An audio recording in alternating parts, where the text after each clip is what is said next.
Welcome back. In this video, I will be showing you 5 graphics design apps you can use on your mobile phone. Let's get started.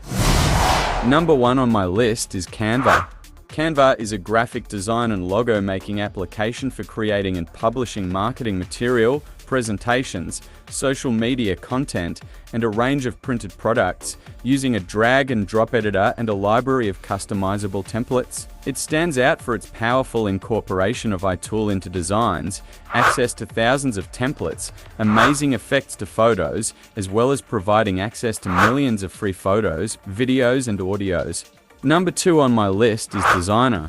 Desygner is an intuitive and easy-to-use graphic design application that lets users create all sorts of graphics in a matter of minutes. This is possible thanks to its clear interface and easy-to-use tools. It stands out for its one-click background removal, auto-resizing of any template in seconds, access to thousands of templates, as well as royalty-free images, sticker, and fonts. Number 3 is Adobe Express. Adobe Express is an all-in-one content creation application used for quickly making stunning social posts, images, flyers, logos, and more. It stands out for its awesome text effects, generated objects, and effortless background removal. Number 4 is Sketchbook.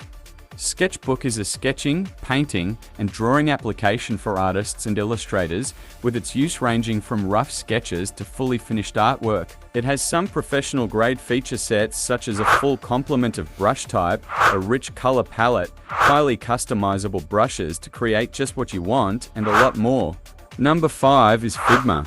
Figma is a cloud-based UI designing and prototyping tool which allows multiple teams to collaborate on creating, testing, and deploying interface or product designs. Its stunning features include mirroring frames from desktop, testing prototypes on your device, access to your designs anywhere, and collaboration between teams.